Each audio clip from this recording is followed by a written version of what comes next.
Hey guys, how's it going? Hope you're doing well. My name is Crown, and today I'm going to read you some very interesting stories that I hope that you're gonna love. And now, without further ado, let's go! I've been reading this subreddit for a while and just remembered something that happened to me and my two roommates years ago. It felt so ridiculous at the time, and then I just completely forgot about it. This gets a little long and I've never posted anything here before.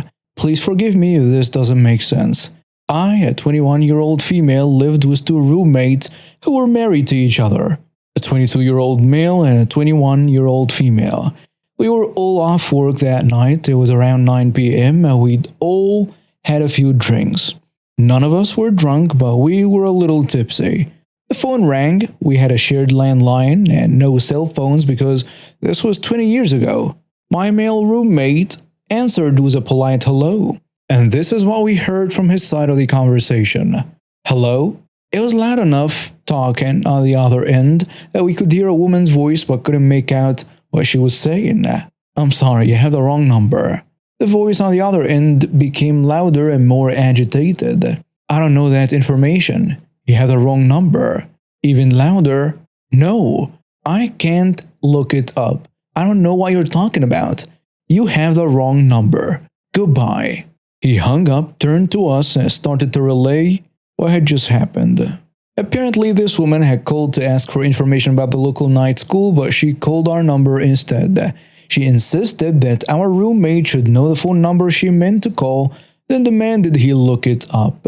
She kept asking him questions about the school itself as well, as if our number somehow being close to the number she needed meant we knew something about the school. The phone rang again. He shook his head, staring at it for a moment before his wife said, "One of us should get it."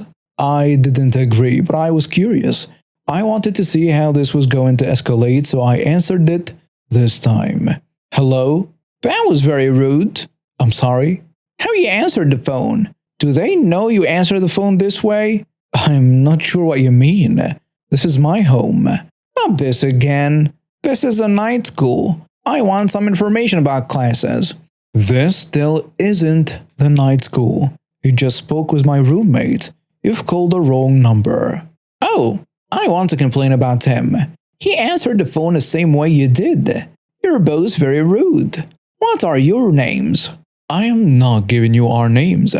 This is our home. We are not who you're looking for. Please check the number and don't call again." And then I hung up because it was clear she wasn't going to listen. The phone rang again. This time my female roommate answered. "Look, you've got the wrong number. This isn't a night school. This is XXX number. I don't know the number you want, but it's not the one you keep calling." The woman, now extremely loud, yelled, "How dare you? How do you expect to get students this way? This is incredibly rude. I want to speak to a manager. This is a horrible service. I'm getting you fired. What are your names?" My roommate set the phone down but didn't hang up. She didn't know what to do at this point. Her husband had grabbed himself another soda and I picked up the phone. "Listen, this is a private residence. You have called an apartment. We are not the night school. We don't know the number you actually need, so you need to look in a phone book and figure it out. We don't have the information you need. We cannot help." The woman then screamed incoherently, "Listen, you little jerk. You will give me all of your names. You will give me the information I want about classes. You will tell me how to get in touch with your manager. I will get you all fired." "I don't have a manager. I am not telling you my name, and if you keep calling this number, I will report you for harassment. If you don't have a phone book, I suggest you find one. Look up the night school and try putting their phone number incorrectly." "Who do you think you're talking to? I will talk to your manager and then I hung up. The phone rang again for a while, then stopped. We pulled out a game of cards and started playing. It started ringing again. My female roommate had turned off the answering machine so she couldn't leave a message. The phone just rang and rang. After the third time she called, I turned the ringer off on the phone. I have no idea how many times she called after that, but 2 days later, after the ringer had been turned back on, the phone rang while I was asleep. My roommates were both at work and I had worked a closing shift the night before, so I was sleeping late. It was around noon and I picked up the phone. Hello? I'd like to speak to a manager. Me still kinda sleepy and not following at all. I'm a manager. Ah, good. I'd like to complain about 3 employees. I tried to call the night school for information and these 3 were... I then realized who I was talking to. Oh no, sorry, I am not a manager at the night school. You said you were a manager. At Hollywood Video. What? I'm a manager at Hollywood Video. This is my home, you've called a private residence. Again. And then she hung up on me. She never called again, as far as I know. Finally. So that happened today, a few hours ago. Backstory. It's not hot here. My dad is some kind of supervisor at a company that supplies and maintains fire alarms in hotels, restaurants, and so on. Not going to say the name for privacy reasons. In one of the hotels, a client of the company, my dad is friends with the owner, so me, my family, and up to 2 friends can come to their pool without being guests at the hotel and without paying a dime. The story. As I said, it's hot at this time of the year. Almost all of the daytime from 9 a.m. to 9 p.m. is above 30 degrees. As I said, it is hot at this time of the year. Almost all of the daytime from 9 a.m. to 9 p.m. is above 30 degrees. I decided to go to that exact pool with my girlfriend and my best friends. So I called the owner who is friends with my father and me and let him know. He said it's not a problem and we can come anytime we want. We went there around 2 p.m. when it's hottest but most awesome in the water since it's also kind of warm. There weren't many people. The pools are separated into 2, kids one about 90 centimeters to a meter, 35 to 39 inches, and an adult one that goes deeper by the center from 240 to 400 centimeters, 8 to 13 feet. Yeah, it is deep but cool. So in the adult pool, except for the 4 of us, there was only one woman who left about 5 minutes after we got there. We set up our things on the chairs and I went to the bar to get soda and snacks. I brought everything to the squad. We all ate some, not all of it, it was sandwiches, and drank some soda. Again, not all of it. Then we went straight to the pool. Note that we didn't jump in, didn't cause any disturbance or yell at all, just going casually through the edge or the ladder. In the kids' pool, there was only one child who was with a woman that left, so no one except for us in the pool. We swam for a little, about 5 minutes, when the entitled parent and the entitled kid entered the scene. The conversation. The entitled parent says, "Excuse me, do you mind getting out of the pool?" Me, as the most calm human being in a group, what seems to be the problem? We didn't do anything. I wanted to say this as a question and as a communicative sentence. You're taking too much space, and my precious child cannot swim. First of all, her precious child is about a 7-year-old boy, who can't be in the adult pool to start with. Second, this is a 30 by 50 meter long and wide pool, even though there is more than enough space. I explained that to her. The entitled parent says, "No, I want you to leave now." The entitled kid adds, "Come on, just leave. This is our pool. The owner is my father." The child said that, and I laughed internally. I know the owner's family, believe it or not, and it's not these people. No, I know the owner. You're not his family, I said to them. The mother bent down to the pool and threw water at me like a small child. My hair got wet. I hadn't gone underwater yet, and she said the most ridiculous thing I've ever heard. "Ha ha, you're wet now. Aren't you mad?" Then I began to wonder about the meaning of my existence, as well as the existence of pools in which there is water. Me, my girlfriend, and friends, well, absolute silence. The entitled parent says, "Okay, now, out." "No thanks, I like it here. I will go report you to the lifeguard." She went there and told him everything was lies, of course.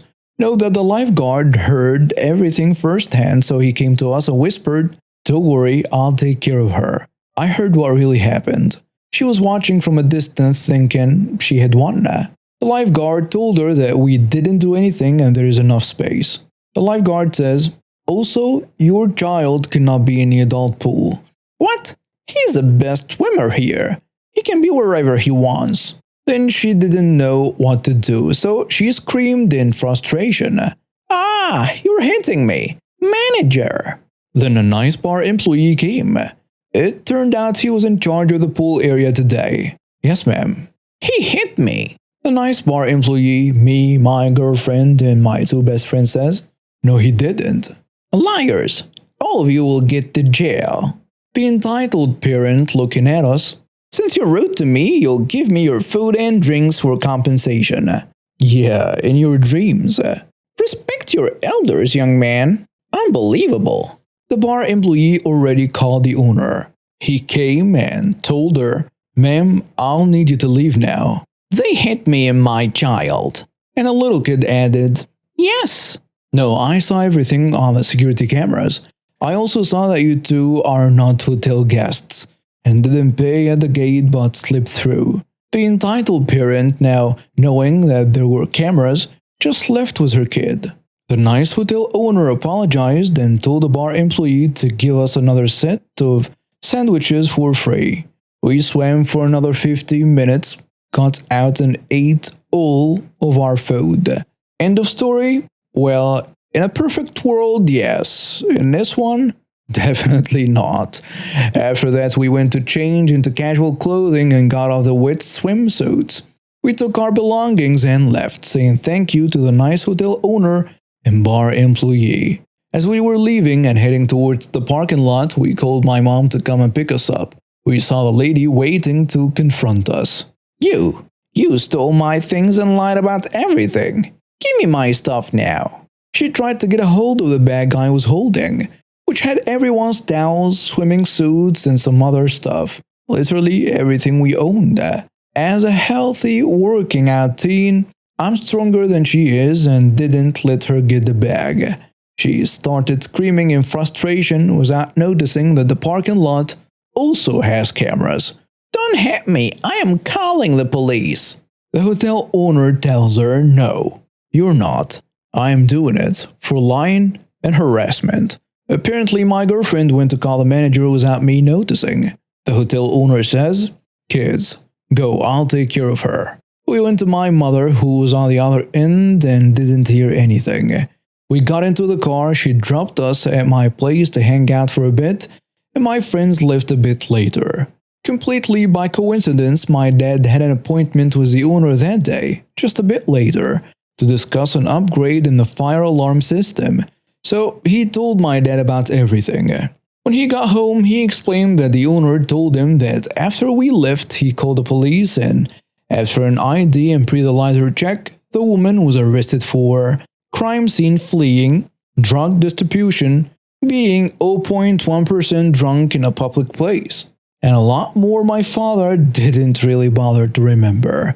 We had a laugh, I told my friends, and they also laughed for a few minutes. That's pretty much it. Well, goodbye. I'll start this off by saying that although my wife and I are firmly child-free, neither of us hate children. Generally, if there are kids around and they aren't screaming like banshees, we don't mind them. I also got along relatively well with most of my step-family, but my stepsister went full overprotective parent and turned out to be a pretty rotten person overall, and messed up the rest of her family a whole lot, especially where kids are involved. This slow burn started a full year and a half before my plan came into effect. Earlier in the year, my dad quite sensibly suggested that with the size of our family Christmas party, we skip a generation with gifts to ease the financial strain as the extended family grew. At the time, I was struggling with my business and athletic career, and my wife was working on her second master's degree. So I suggested names from a hat, but he wanted to spoil all his grandchildren. I said fair enough, I'll chip in for Oma's cruise and buy gifts for my step-siblings, but don't expect anything grand. Dramatis personae for that Christmas party. Me, a 20-year-old, at the time heavyweight mixed martial artist and strength coach, also known as a small-time athlete working a day job to barely make rent in addition to training full-time. The stepsister, 40-ish, an aging overprotective parent whose only assets are starting to sag too much for them to be assets anymore, leaving her with no other definable personality traits. Thing 1, my oldest niece is 12. Imagine the most vague teenager stereotype you can and multiply by 1,000. Thing 2, my oldest nephew is 9. Living proof that you're never too young to be a jerk. Stepbrother, 36 years old, formerly a cool guy who gave up on life when his kids were born. Years later, he will gain back enough willpower and gumption to physically assault his wife. Spawn 1. Stepbrother's daughter, a 6-year-old sweet and shy girl, terrified by my mere presence, the wisest of the bunch. Spawn 2. Stepbrother's son, a 7-year-old generally nice kid, who at this time was part way into evolving into a jerk after being constantly told to look up to and emulate Thing 2. The stepsister's son. Okay, so Spawn 1 had brought a Nintendo DS, and all the kids were struggling to see/play it, so I foolishly offered to loan them mine to lighten the load. Spawn 1 agreed to share with Thing 1, and Spawn 2 agreed to share with Thing 2. Having stupidly deprived myself of my means to escape social obligations, I went to the living room to acquire that much older cure for not wanting to deal with other people. Well, alcohol. Not even having had time to pour a drink, my trained ear picked up from the kids' room the unmistakable sound of one human being pummeling another. I politely suggested to my brother that he might want to go have a look, but my brother hadn't given 2 cares about anything in about 7 years, so he waved it off, and I went to investigate. I walked in to see that Thing 2 may be a jerk, but is not untalented, and is managing to strike, shove into a wall, and kick Spawn 2 all at the same time while attempting to play my DS with his other hand. Having decided his turn began the moment I left the room. Thing 1 had simply wrested the DS from Spawn 1, who was now sitting in the corner crying. I shouted for my stepsister, informing her that if she didn't get in here to break things up before I counted to 10, I would have a stern conversation with them. She turned up and separated the kids, and I retrieved my DS. Instead of giving Thing 2 a lesson on sharing and not hitting people, she proceeded to parade Spawn 2, the kid who was beaten, for not simply giving up the DS to her little devil and making her son look bad. Thing 1 simply let out a teenage sigh for the ages and tossed the other DS to the crying Spawn 1. I then excused myself from the party, thanking God that I don't have to provide gifts for any of those little goblins. 6 months later, my brother called me and this conversation ensued. He says, "Hey, while I really appreciated the gifts last year, you should really get something for the kids this year instead. Christmas is all about the children after all." I tell him, "No, I turn up to chat with you and Dad and Oma. I really don't care about the kids." That's a mean thing to say about my kids. Don't you care about them? You cared about them so much that at the last party, you couldn't be bothered to break up a fight where your son was being beaten bloody. Thing 1 is a good kid. Our sister said he just had a bad day. He was literally beating your child. You didn't put pictures on social media for a week because of the bruises. If Thing 1 were an adult and had that kind of bad day, I'd have had a stern conversation with him and convinced him peacefully to lay on the floor until the police arrived. Well, our stepsister and I were talking, and we think you should buy stuff for the kids next year instead of us. Well, I'm happy not to buy you anything, but I'm not getting anything for our sister's little devils, especially when she encourages that behavior. Well, if you aren't going to get something for all the kids, you shouldn't get anything at all. It's not right if you don't treat them equally. Done. Now, I'm sure they wished it had been this simple. And I certainly wouldn't have written such a long-winded story if that were the payoff. Thanks for bearing with me so far. We're almost at the end. A few months later, about 2 weeks before Christmas, I got an email from my dad with links to various toys, mostly from Toys R Us, which still existed at the time. When I called him back to ask what that was all about, this conversation ensued. "Hey, what's up? I got your email. What's that all about?" Dad says, "Those are gifts for the things and spawns for Christmas. That's cool if you're getting them that. I'll see them when the kids open them."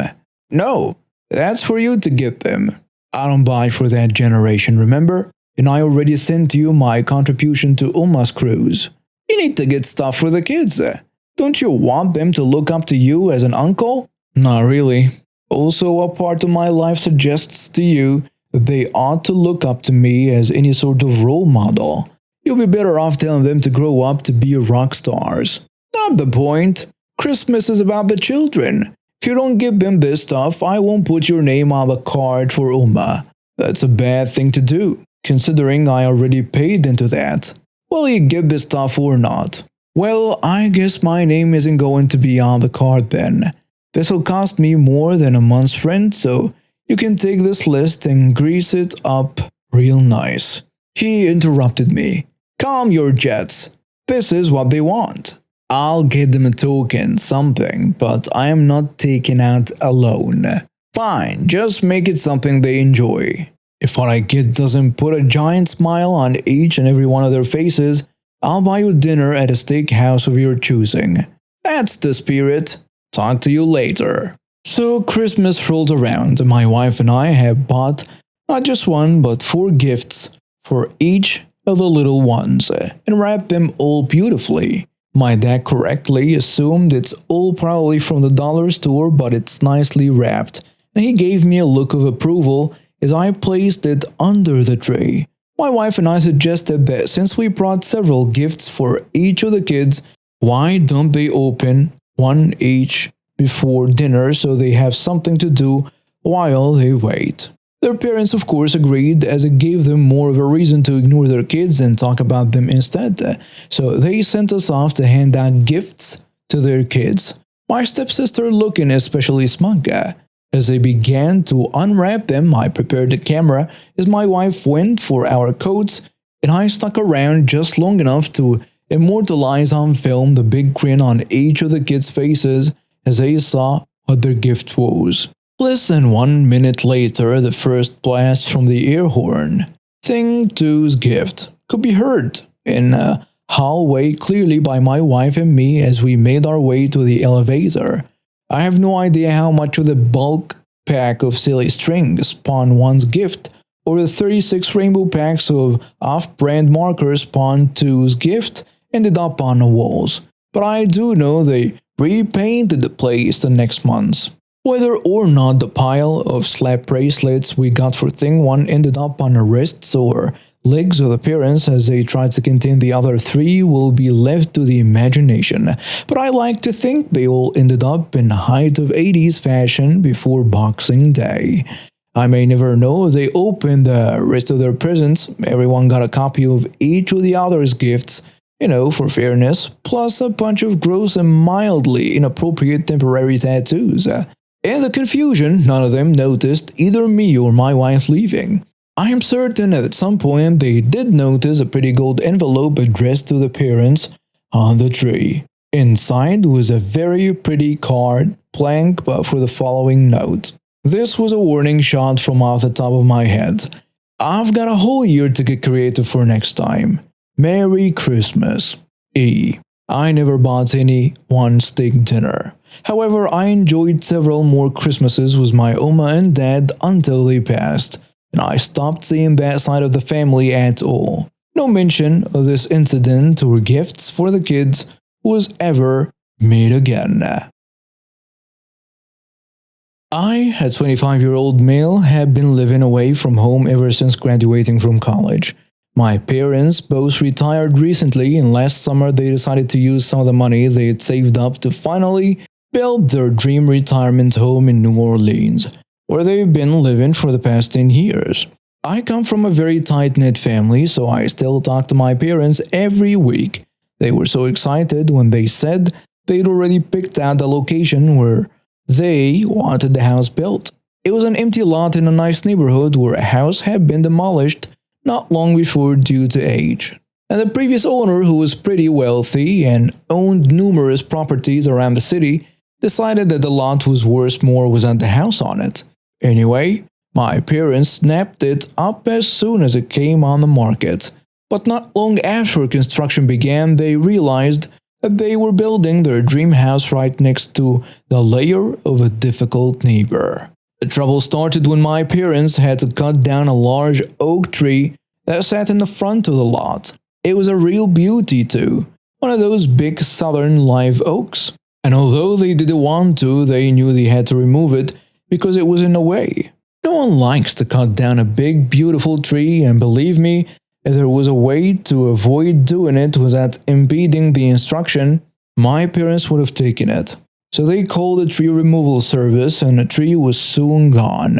Well, a few days after the tree had been cut down, my dad was on the property talking to some of the construction guys and making sure everything was going smoothly. He was going back to his car when he saw a woman in her late 50s walk out the house next door and head to her mailbox. My dad, let's call him John, is a pretty chill and laid-back guy who likes to be on good terms with everyone. So he walked over and introduced himself. "Hi," he said, holding out his hand. "My name's John, and my wife and I are going to be your neighbors once our house is finished. I just wanted to come over and say hi and introduce myself. It is nice to meet you. What is your name?" Karen glanced at the extended hand, then looked up at my dad and glared at him. "My name is none of your business," she snapped. "I'm not going to shake your hand because of COVID, and even if there was no COVID, I still wouldn't shake your hand because you people ruined my life when you cut down my tree.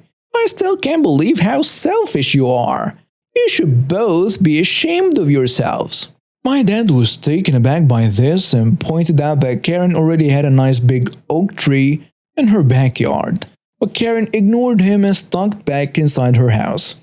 She never explained why she thought she was the owner of the tree that had been cut down. Not once.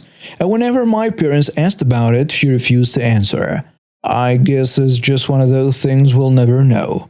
Like what really happened to the lost Roanoke colony or the fate of D.B. Cooper. My parents met some of their other neighbors later that day, including a nice elderly couple who lived in the other house next door to Karen's.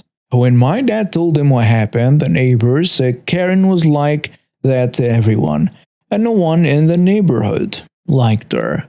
They also said that Karen had been nasty to them for a long time, and they were in the process of selling their house because they couldn't stand living next door to her anymore. Karen soon began living up to her reputation. For months, whenever my parents would visit the house to see how the construction was coming along, she'd find something to complain or confront them about. One time she said the construction workers were being too loud and threatened to call the police, even though it was the middle of the day. Another time she said that the construction company was using illegal immigrants as cheap labor and threatened to call the U.S. Immigration and Customs Enforcement and have the whole project shut down. My dad mentioned this to the owner of the company, and the owner sent Karen a formal letter threatening a lawsuit if she tried. I don't know if there were any actual grounds for a lawsuit, but the threat must have worked because U.S. Immigration and Customs Enforcement never showed up. Oh, and then there was a time she tried to have my parents' car towed for illegal parking when they parked by the curb of their still unfinished house. The first my parents knew about this was when a tow truck showed up, but a driver took one look at where my parents' car was parked and told Karen he'd send her a bill for wasting his time if she called him again. I could go on. Karen did everything she could think of to try and interfere. She was absolutely relentless in her crusade to avenge a tree she never even owned. Happily, the house was completed despite her best efforts. My parents finally moved in not long after the holidays.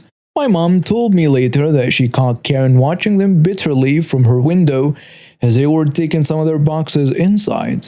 She was concerned that Karen might keep going and try something else. But I guess Karen was too busy wallowing in self-pity over her failure or something because things were actually quiet for a while. But a few weeks ago, things changed. New Orleans has had some really bad weather lately due to the winter storms that are battering much of the southern US right now. And one night, one of those storms was so powerful that it knocked over the tree in Karen's backyard.